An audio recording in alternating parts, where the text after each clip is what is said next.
Amado Padre Celestial, te damos gracias en esta noche, oh Dios, por lo que hemos compartido, hemos cantado acerca del amor de Dios. Es infinito, que nos ayudes a conocer la anchura, la profundidad, la longitud y la altura de ese amor tan grande, que solamente es posible conocerlo por medio de tu palabra y viviéndolo en nosotros.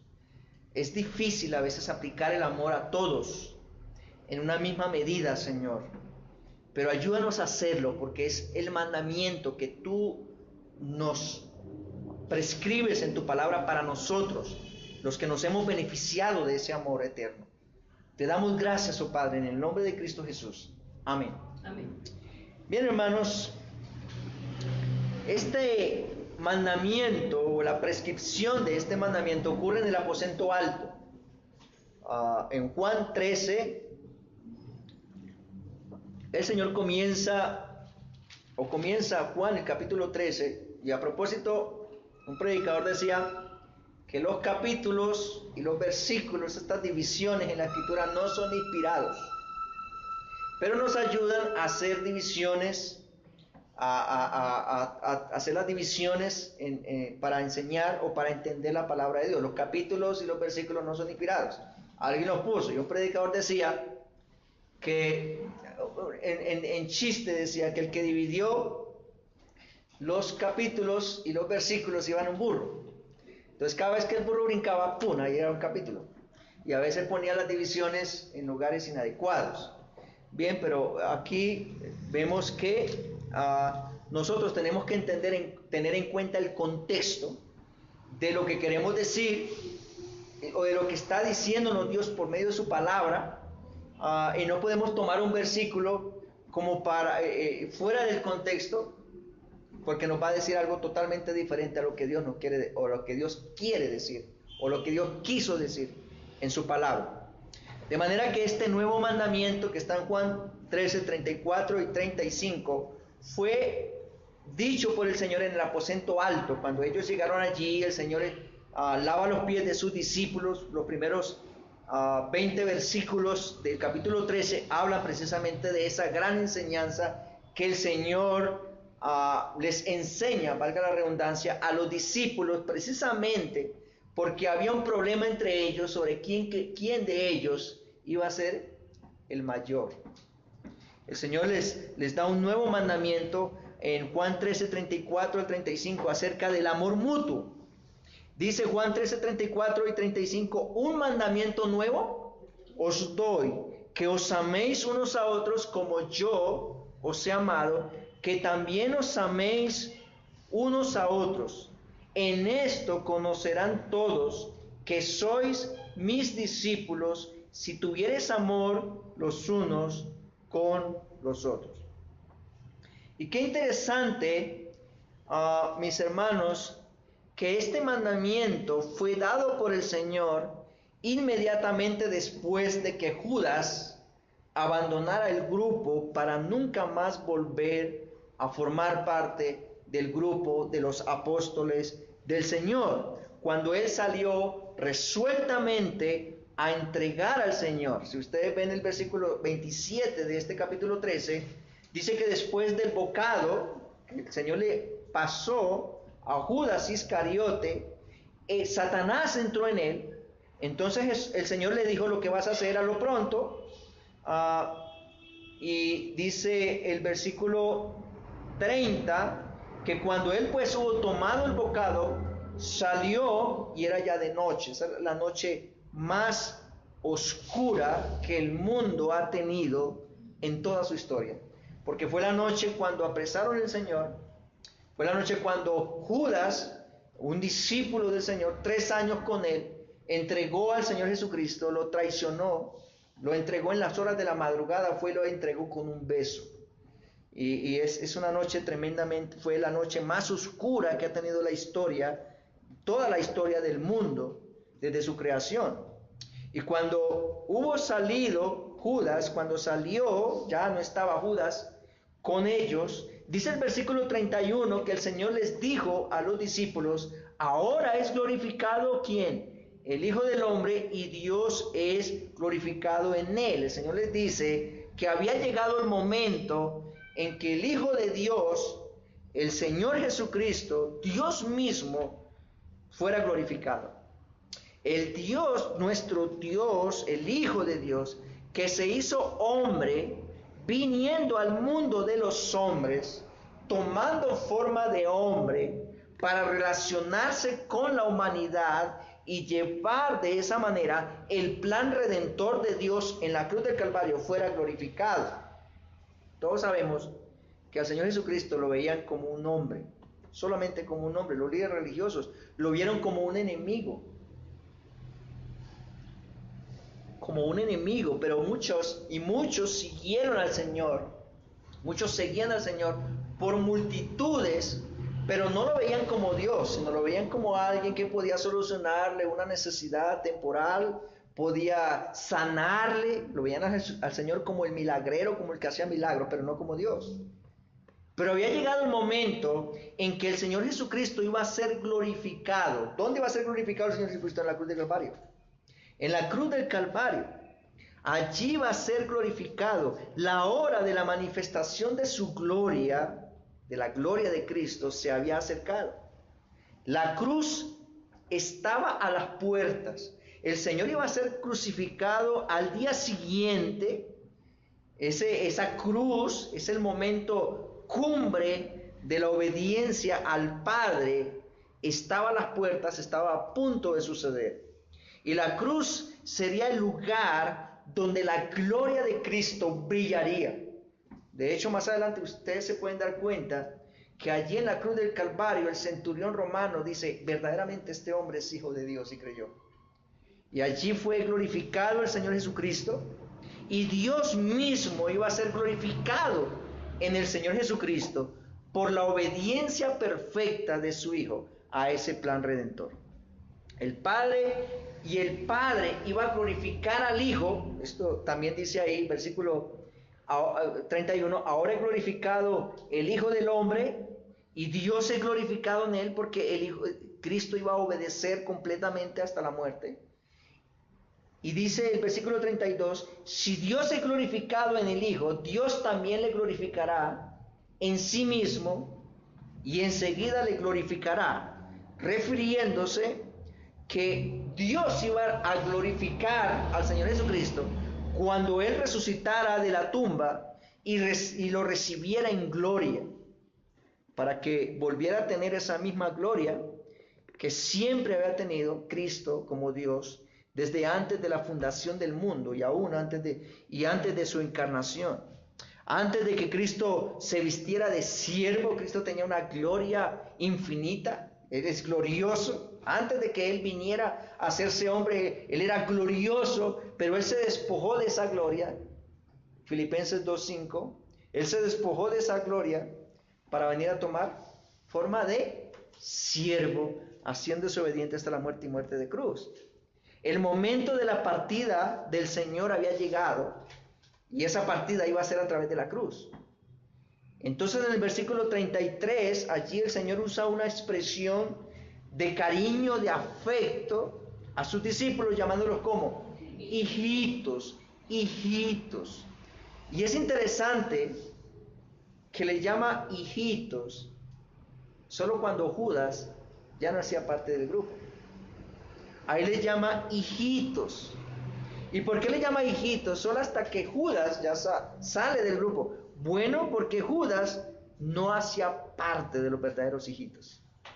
Judas no hacía parte de los verdaderos creyentes. Él no era hijo de Dios.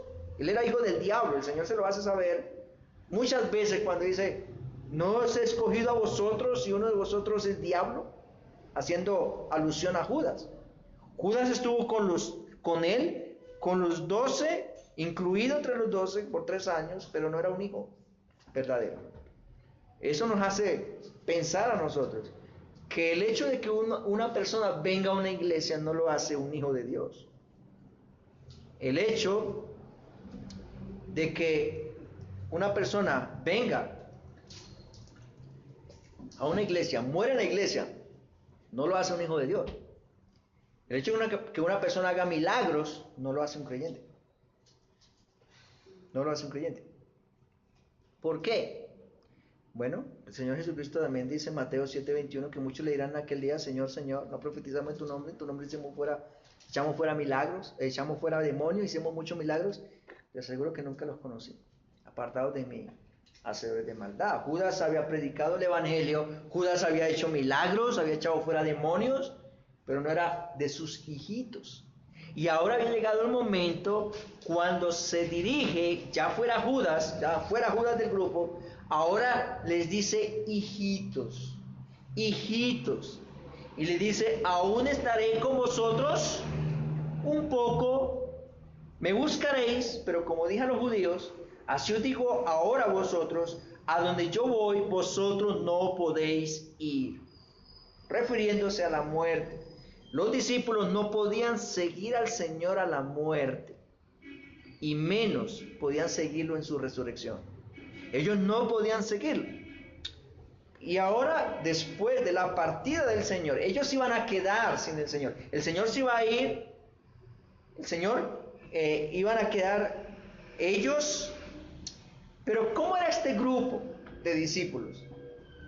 Uno pensaría 3 años con el Señor, me imagino todos amándose, queriéndose.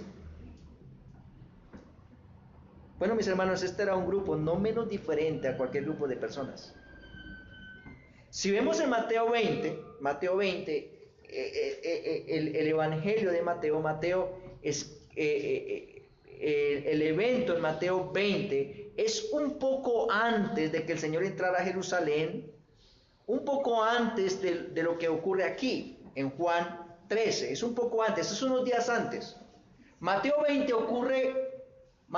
ocurre entre 4 o 5 días antes de lo que está ocurriendo aquí, en Juan 13. En Mateo 20, 2 de sus discípulos se acercaron a él con una petición. ¿Cuál era esa petición? Bueno, que el Señor les concediera a ellos, uno nos dice que fueron ellos, otro nos dice que fue su mamá, o sea que ellos pusieron a su mamá: vaya, pídale, va tú tienes más vara y pídale a ver si a ti sí te hace caso, ¿no? Fueron a pedirle que el Señor les concediera los 2 asientos más importantes en su reino, uno a la derecha y el otro a su izquierda. ¿Bien? Del reino de Dios. ¿Y qué pasó cuando los otros se dieron cuenta? Se enojaron contra ellos 2. Ahora, ¿por qué se enojaron? Bueno, porque ellos también querían lo mismo. Había una competencia entre el grupo. Había una especie de competencia por ver quién de ellos iba a ser el más importante. Eso nos muestra que no había mucho amor, que digamos. De manera que antes de la partida del Señor y en pro de la comunión entre ellos, estos discípulos que iban a quedarse en el Señor, era necesario darles un nuevo mandamiento. ¿El mandamiento de qué? Del amor. Dicen los versículos, ahora sí, los versículos 34 y 35. Dice: un mandamiento nuevo os doy, que os améis unos a otros como yo os he amado, que también os améis los unos a otros. En esto conocerán todos que sois mis discípulos, si tuviereis amor los unos por los otros. El Señor les dice: un mandamiento nuevo os doy. Un mandamiento nuevo.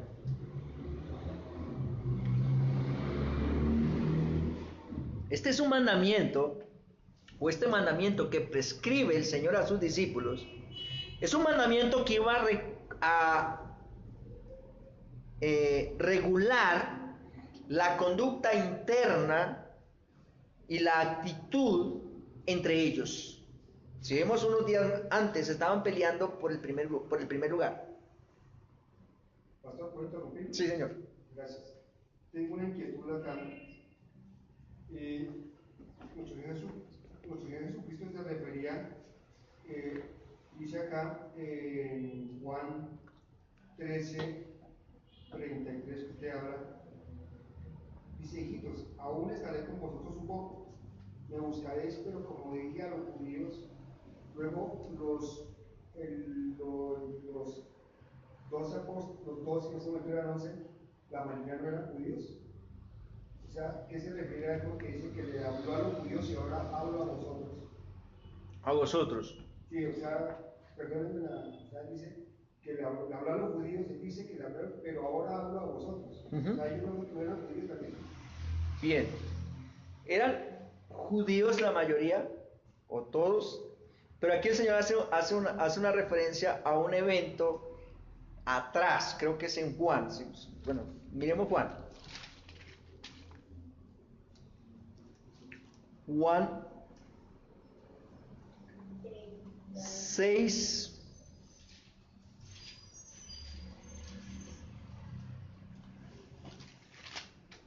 Juan 6.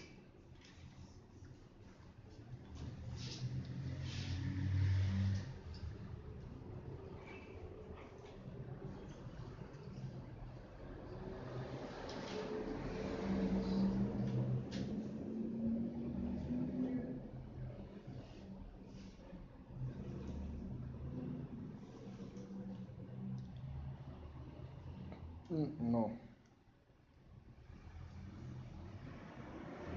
Hay una parte donde el Señor les dice a los discípulos, no me recuerdo en este momento, pero no le dice a los discípulos, sino le dice a los judíos, a los líderes religiosos, que a donde él iba a ir a un lugar donde ninguno lo podía seguir, y ellos pensaron que se va a suicidar. Está diciendo que se va a suicidar, pero no. Yo creo que es aquí, pero yo no lo encuentro. Se está refiriendo a ese evento. Cuando ellos pensaron, ¿cómo así que a donde va a ir nosotros no podemos ir? Es que se va a suicidar. Pensaron los líderes religiosos. Se está refiriendo ahí. El Señor hace una distinción entre sus discípulos y los fariseos, los líderes religiosos que le estaban persiguiendo.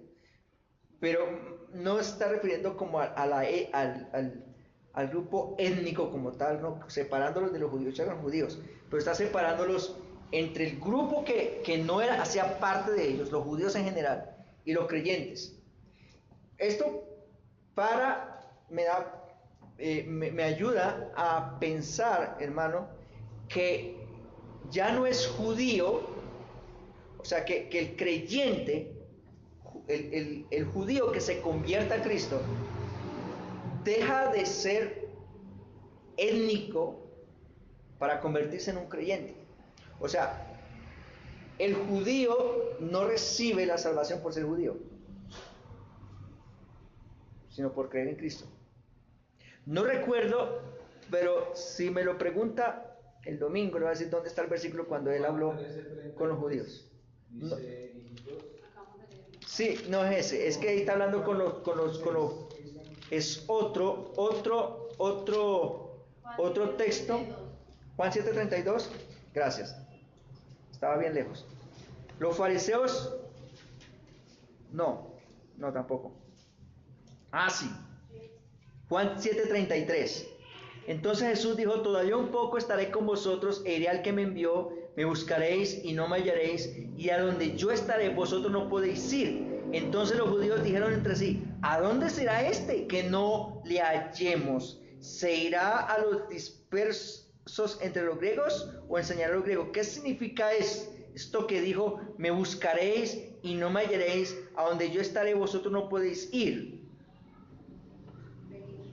Podéis venir. Bien. Y dice el versículo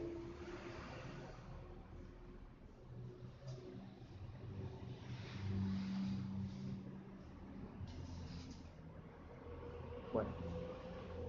Sí, ese es el texto. Bueno, ellos pensaron que se iba a ir a los dispersos entre los griegos y que iba a enseñar entre los griegos.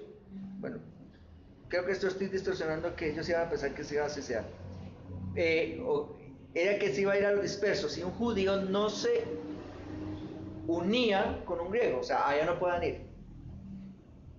Pero el Señor está haciendo una distinción aquí entre los creyentes, los que habían creído en Él, y el grupo étnico. Porque los judíos no se salvan por ser judíos. muchos creen que por ser judíos y ellos mismos, nosotros somos hijos de Abraham. Y el Señor le dice en Juan 8, Dios puede levantar hijos de Abraham aún de estas piedras. No por ser hijos de Abraham ustedes van a recibir la salvación. O sea, hay una distinción entre cristianos. Un judío cuando sale de ese concepto de que por ser judío recibe la salvación, ahora se convierte en creyente. Gálatas 3:28 dice, hablando de esto,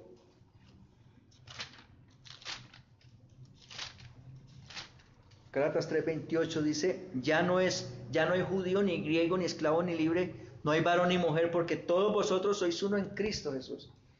O sea, hay una distinción, ¿no? Ellos creyeron en Jesús, dice, como dije a los judíos, al grupo étnico, ¿sí? Ya les había dicho en Juan 7:33, pues yo estaba distorsionando que han pensado que se iba a suicidar. Fue en otro lugar, fue en Juan 6. Juan 8:21 al 23. Juan 8:21 al 23. Dice, otra vez les dijo Jesús, yo voy y me buscaréis, pero en vuestro pecado moriréis. A donde yo voy, vosotros no podéis ir. Dice ¿acaso se matará a sí mismo? Que dice, a donde yo voy, vosotros no podéis ir. Bien. Vosotros sois de abajo. Bueno, ahí en Juan 8. 2 veces le dice a los judíos. 2 veces al grupo étnico que no había creído en él. A los líderes religiosos también. Aquí les dice a los líderes religiosos que ¿acaso se va a suicidar? ¿Quién le va a seguir a suicidarse? ¿Sí? Entonces hay una distinción ahí. El Señor hace una distinción, ¿sí? Al grupo étnico, a los líderes religiosos y a los que habían creído en él. Pero eran judíos, ellos eran judíos, eran descendencia judía. ¿Está un poquito claro?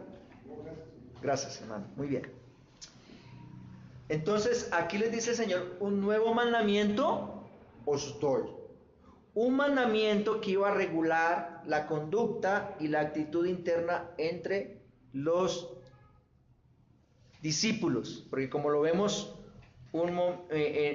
vimos atrás, en Mateo 20, ellos estaban peleando por el primer lugar, lo cual quiere decir que no hay una relación muy amorosa entre ellos, ¿cierto? Cada uno estaba buscando el primer lugar, pero no solamente este mandamiento iba a regular la conducta interna entre ellos, sino también la conducta interna de ellos hacia Cristo. O sea, ¿cuál era el propósito por el cual ellos estaban siguiendo a Cristo? Era el propósito de Judas era un propósito totalmente diferente. Judas seguía al Señor porque pensaba que el Señor Jesucristo era un líder militar que venía a derrocar el Imperio Romano y que la élite que él tenía, los 12, iban a ser sus primeros ministros. Pero cuando el Señor se quita se quita su vestido, se pone una toalla y comienza a lavar los pies, dice, esto es la tapa de todo. Yo estoy equivocado. Y lo entregó. No era lo que él creía. De manera que el nuevo mandamiento del amor también iba a regular la actitud interna de los discípulos hacia Cristo. ¿Por qué estaban sirviendo a Cristo? ¿Por qué estaban siguiendo al Señor Jesucristo? Y también la actitud hacia el mundo. Ellos tenían que ahora ir a predicar el evangelio al mundo, tenían que llevar el mensaje al mundo. ¿Cómo? Con amor, en amor. Y este mandamiento el Señor lo describe como que un mandamiento nuevo. Dice el versículo, un mandamiento nuevo os doy. ¿Y cuál es ese mandamiento nuevo? Que os améis unos a otros como yo os he amado. Ahora ustedes, si nosotros vemos el precepto del amor o el mandamiento de amar al prójimo, no era nuevo para los israelitas. No era nuevo. Porque ellos habían recibido en la ley el mandamiento de que ellos debían amarse unos a otros. Por ejemplo, en Levítico 19:18, que es el cuarto libro, tercer libro del Pentateuco, dice, no te vengarás ni guardarás rencor a los hijos de tu pueblo, sino amarás a tu prójimo como a ti mismo. Ya ese mandamiento estaba en la ley. Así que no era no era nuevo en el sentido del mandamiento, y además el Señor lo resumió cuando se le acercan los fariseos y le dicen, maestro, ¿cuál es el gran mandamiento? Él les dice que el gran mandamiento es amar a Dios con todo el corazón, el alma, las fuerzas, y amar al prójimo como a qué, como a ti mismo. De manera que para ellos la ordenanza de amarse los unos a los otros no era nueva. Pero sí el Señor introduce una novedad en el mandamiento que lo hace nuevo. ¿Cuál es esa novedad? Como yo os he amado. Eso lo hace nuevo. Como yo os he amado. Los discípulos debían amarse unos a otros como Él los amó. Como yo os he amado. Eso quiere decir que lo que hace nuevo este mandamiento que está dando el Señor aquí es que el modelo de la aplicación de ese amor entre ellos es el mismo Señor Jesucristo. Es el mismo Señor Jesucristo. En eso consiste la novedad del mandamiento del amor. ¿Cuál es ese amor de Cristo? Bueno, que el Señor se negó a sí mismo, es un amor abnegado. Se negó a sí mismo al dejar su gloria, siendo Dios y digno de toda gloria, para convertirse en un siervo, para hacer posible morir por los objetos de su amor.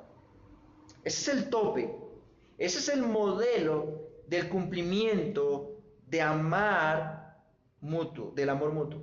Amar como Cristo nos ama. Amar abnegadamente. ¿Qué estaban haciendo estos discípulos? Buscando el primer lugar. Buscando un reconocimiento. El Señor Jesucristo dice, dejen toda presunción de sí mismos, despójense de todo para poder amar como yo lo hice. ¿Cómo, entonces, mis hermanos, la pregunta ya aquí, yendo a la aplicación, ¿cómo debemos practicar nosotros este nuevo mandamiento que está dando el Señor aquí a sus discípulos? ¿Cómo debemos nosotros practicar? Bueno, ya muchas veces nosotros hemos dicho que el amor del que habla el Señor aquí no es un amor subjetivo, no es un amor basado en los sentimientos. ¿Por qué? Porque los sentimientos cambian. Los sentimientos cambian. Los sentimientos pueden cambiar del romance a la violencia. ¿O no pasa? Los sentimientos pueden cambiar del romance a la violencia. Pueden cambiar momentáneamente. Uno ve personas que en esas noticias de violencia, que el hombre mató a su mujer. Porque yo la amaba tanto que yo no quiero compartirla con nadie. Y eso no es amor. Ese es un amor. Eso no es el amor de la Biblia. No es el amor de la Biblia. Los sentimientos cambian. Yo he visto personas que expresan sentimientos afectivos con unos, pero con otros no. Dicen amar, pero su amor es selectivo, que no alcanza a todos. Y entre creyentes pasa. O que está condicionando el amor al comportamiento de los demás. O sea, si esa persona se comporta bien conmigo, yo la amo. ¿Sí? Si esa persona es amable, yo soy amable con él. O me gusta saludar a fulano porque fulano me saluda. O no me gusta juntarme con sutano porque habló mal de mí. Pasa, ¿no? No, en esta iglesia no. En otras iglesias. ¿Cierto? Pero mis hermanos, este mandamiento está diciendo que si nosotros somos discípulos de Cristo, nosotros debemos amar como Cristo ama. Nosotros debemos aplicar no el amor subjetivo, sino el amor ágape. Un amor que se extiende a todos, porque Cristo nos amó cuando aún nosotros éramos sus enemigos. Romanos 5:8. Mas Dios muestra su amor para con nosotros, en que siendo aún pecadores, ¿qué pasó? Cristo murió por nosotros. Cristo murió por nosotros. Cristo vino a esta tierra dejando su gloria para salvar por medio de su muerte a seres que no eran amables. Que no eran amables. El amor de Cristo nos alcanzó cuando nosotros no le amábamos a Él. Dios tomó la iniciativa, Dios tomó la decisión de hacernos el mayor bien cuando nosotros no hacíamos nada para merecerlo. Al contrario, hacíamos cosas para que Él nos aborreciera. Para que Él nos aborreciera. De manera que ese amor, el amor que marca la pauta aquí, es el amor de Cristo. Y es un amor que no alcanza únicamente a nuestros amigos o a los que son amables con nosotros, sino que se extiende hacia nuestro prójimo, a cualquiera y a todos en la iglesia. Aún aquellos que nos ofenden, aún aquellos que han pecado contra nosotros. Eso es lo que nosotros no podemos entender. Tal vez, si pecan contra nosotros debemos amar a nuestros hermanos que pecan contra nosotros. Aún nosotros nos ofendemos, aún nosotros nos sentimos ofendidos, pero debemos dejar esos sentimientos y aplicar el amor bíblico, el amor de Cristo, como Él nos ama. El amor que este mandamiento prescribe no está ligado a las emociones. Es fácil amar a aquellos con los cuales nos sentimos bien, eso es muy fácil, ¿cierto? No nos debemos esforzar por mostrar simpatía o aprecio a nuestros amigos. ¿Quién se esfuerza por eso? Nadie. Nadie. Enamorarse no es ninguna acción valiente, no es algo que ejerce valentía o esfuerzo, puesto que el enamoramiento sale del corazón natural. Y es una emoción que nos hace sentir muy bien y que a veces no podemos evitar. Pero no hay ninguna virtud en el hecho de que nosotros nos enamoremos. Cuando alguien está en el enamoramiento y es correspondido, no encuentra difícil hacer cualquier cosa, ¿cierto? No encuentra difícil hacer cualquier cosa. Es más, quiere hacer hasta lo imposible y no siente ningún esfuerzo. No siente ningún esfuerzo. Todo lo hacemos para esa persona hacia la cual nosotros estamos enamorados. Y de hecho, mis hermanos, todo el mundo hace eso. Todo el mundo hace eso. No solamente los cristianos hacen cosas buenas por sus hijos, sino también lo hacen los incrédulos. No solamente los cristianos hacen cosas buenas por sus amigos, sino también los hacen los pecadores. El mismo Señor Jesucristo en Mateo 5 dice, si saludáis a los que saludan, ¿qué hacen de más? ¿No hacen lo mismo los incrédulos? Hacen lo mismo. Pero el sentimiento, así como uno puede hacer cosas por sus amigos, por la persona con la cual está enamorada, esos sentimientos pueden cambiar. Esos sentimientos pueden cambiar. Muchos se casan enamorados y al poco tiempo dejan de estar enamorados. ¿Y qué pasa después? Se vuelven cuasi enemigos. No pasa así, pasa así. Eso es un amor terrenal, es un amor de sentimientos, pero el amor que marca la pauta aquí es diferente. Es un amor que implica mucho más. Es un amor que tiene que ver con la mente, no tiene que ver con emociones, no es una emoción espontánea que se produce al estar con alguien que nos causa cierto bienestar, sino que es un principio por el cual nosotros amamos voluntariamente. El amar como Cristo ama implica tomar la decisión de amar, como Cristo tomó la decisión de dejar su gloria para venir a morir por seres indignos como lo éramos nosotros. Es tomar la decisión de amar a todos, sin importar quiénes son. Y tampoco lo que podamos recibir de ellos, no nos debe importar eso. ¿Cristo recibió algo de sus discípulos? ¿Dudas? ¿Dudaban de él a veces? ¿Lo abandonaron cuando él fue apresado por los romanos, por los líderes religiosos? ¿Lo abandonaron? Bien. Nosotros, el amor de Dios no es una mera experiencia emocional que nos viene de vez en cuando producto de la música. Es decidir amar aun cuando los objetos de nuestro amor no son amables con nosotros. Dios nos pide amar a todos de la misma manera que lo hacemos, a todos de la misma manera.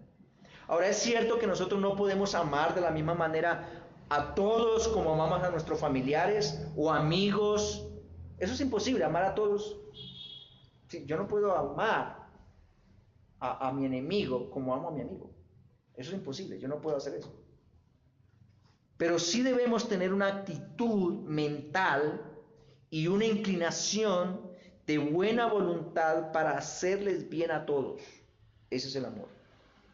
Tener la inclinación, la voluntad de hacerle bien a todos sin condición alguna, aun cuando nuestros sentimientos manifiesten lo contrario. Ese es el amor de Dios. Ese amor es el que nos pide el Señor Jesucristo, que amemos como Él nos ama.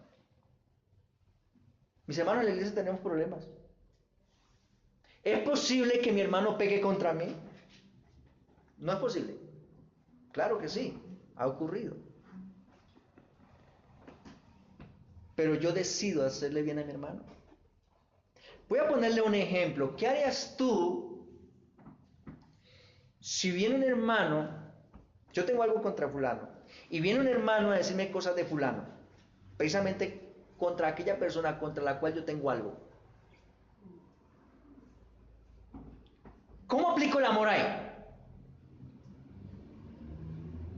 ¿Cómo aplico el amor ahí?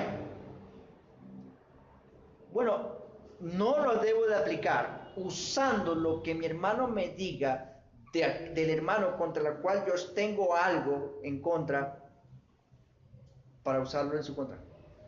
Eso es pecaminoso. Eso es malo. Yo no debo hacer eso. ¿Qué debo de hacer? Hermano, lo que tú estás diciendo, tú estás murmurando. Aquí mismo, mi hermano vino a decirme algo de mi hermano. Aquí, yo no quiero escucharte, hermano. O sea, si tú puedes sostenerme eso delante de mi hermano, y yo quiero usarlo para edificación de mi hermano, hacerle bien a mi hermano, no para echarlo en la iglesia, no para esto, para hacerle bien, estoy dispuesto a que vayamos a hablar con mi hermano. Pero si tú solamente me traes cuentos y no te quieres hacer responsable de la carga que pone contra mí, no me digas nada. No me digas nada. Yo no quiero escucharte. Bastante tengo con que estoy pecando contra mi hermano para que tú vengas a traerme más cosas, para que yo me cargue más contra mi hermano. Eso es comenzar a aplicar el amor bíblico y buscar el bien de mi hermano. Y hay muchas otras cosas más que pueden pasar en la iglesia porque podemos pecar. Claro que sí, todos somos pecadores. Buscar el bien de mi hermano. Hay un hermano que tiene un problema conmigo, yo estoy orando por mi hermano, y sería bueno que tuviéramos en la Biblia una tarjetita con el nombre de mi hermano para estar orando por él cada vez que yo ore la palabra de Dios, por sus necesidades espirituales. Buscar el bien físico de mi hermano, conocer las necesidades de los hermanos, orar, apoyar. No solamente un sentimiento, el sentimiento cambia con el tiempo, el sentimiento cambia con la actitud de mi hermano. Es la decisión de hacerle bien, sin importar lo que pueda ocurrir. ¿Y qué pasa con ese amor? Que ese amor va a ser el distintivo de la vida cristiana. Versículo 35, en esto conocerán todos que sois mis discípulos, si tuviereis amor los unos con los otros. Mis hermanos, el amor de Cristo es el distintivo cristiano, de la vida cristiana. Es el distintivo de que somos cristianos. Debemos predicar a Cristo, debemos manifestar a Cristo por medio de la manera como nosotros aplicamos el amor entre hermanos. Eso es lo que impactó al mundo en el primer siglo de la iglesia. El amor que se tenía. Usted lee los primeros 4 capítulos de Hechos y se da cuenta cómo vivía esta iglesia en Jerusalén. Y eso impactó tremendamente. Impactó tremendamente. ¿Cómo nosotros mostramos amor? Ojo, primero preguntémonos si nos cuesta aceptar a cierta persona. Preguntémonos en nuestro corazón, ¿nos cuesta aceptar a cierta persona? ¿Por qué nos cuesta aceptarla? O si nos cuesta hablar con fulano. ¿Por qué nos cuesta hablar con fulano? O si tengo algo con sutano, porque de pronto hablo mal de mí, o porque es muy difícil de soportar por ciertas actitudes. Y si eso está pasando, debemos pedirle primero perdón al Señor. Porque no estamos obedeciendo, amando a esa persona de la manera correcta. Señora.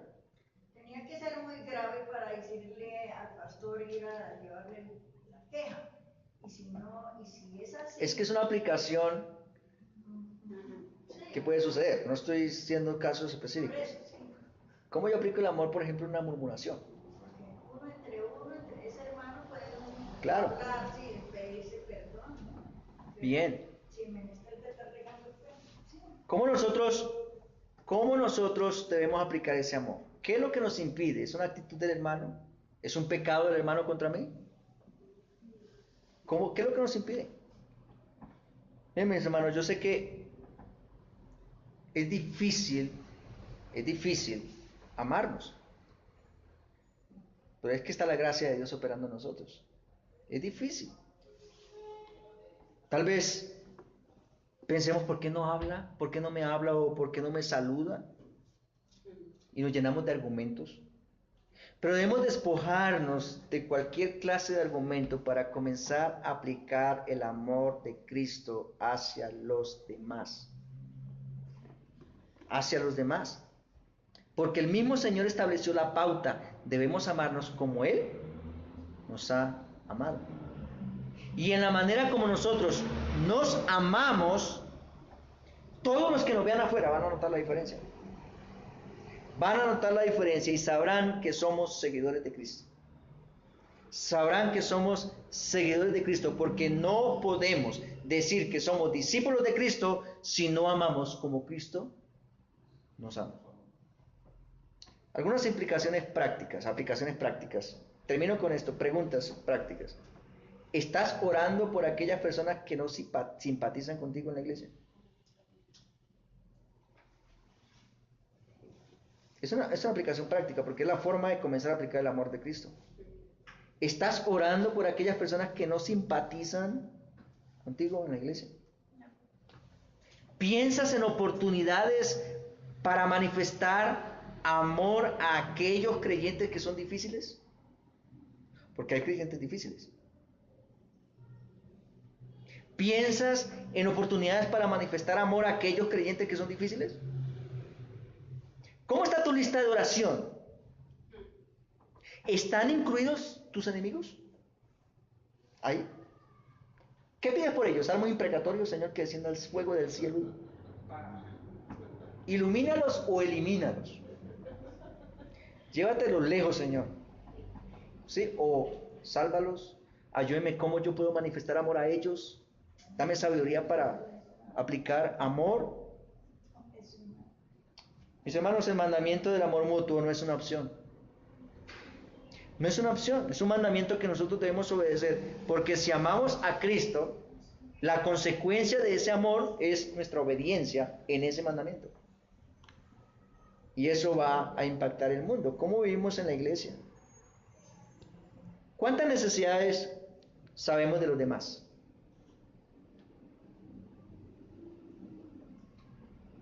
¿Nos preocupamos por esas necesidades? No necesitamos publicarla en el Face, que ayudamos a fulano, no. De hecho, que no sepa tu mano izquierda lo que haga tu derecha. Eso es aplicar el amor. Forma de aplicar el amor. Y afuera, ese es el distintivo de que somos cristianos. Y va a ser evidente también afuera. Señor, te damos gracias, Padre, en esta noche, Señor, por este tiempo, Padre bueno, que tú nos das. Gracias por este mandamiento. Ayúdanos a obedecerlo, Señor, a amarte como tú nos has amado. Bendice este tiempo, Señor. Ayúdanos. No inspiramos amabilidad de todos, Señor. nosotros también somos difíciles de soportar. Ayúdanos a aplicar ese amor mutuo en la iglesia, a amarnos mutuamente, Señor. Gracias te damos. Bendícenos, Señor, en el nombre de Cristo Jesús. Amén. Terminamos con un himno.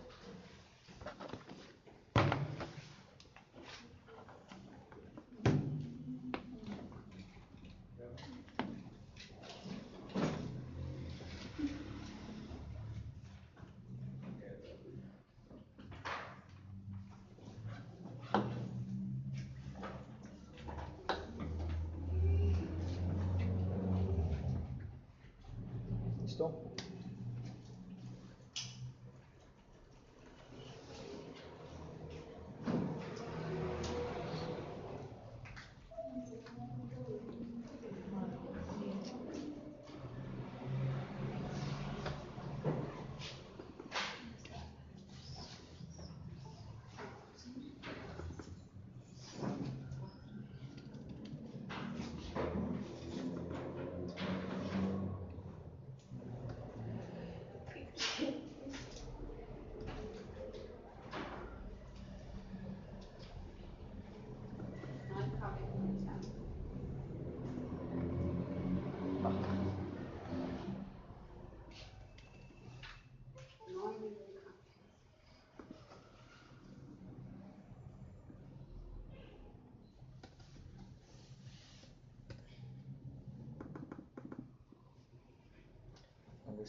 Bueno, vamos a orar. No puedo proyectar el himno, entonces mouse se bloqueó.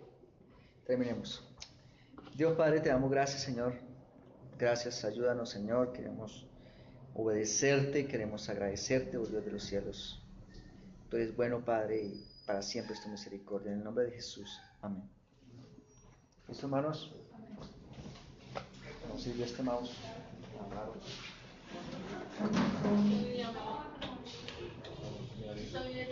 ¿Señor? Jackie, ¿me guardó?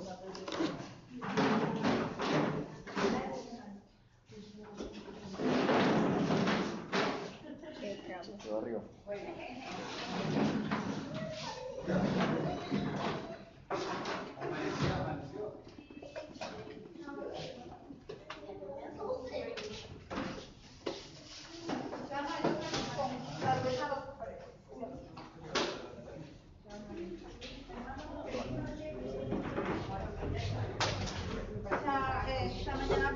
Chao, bendiciones. Vamos, sí.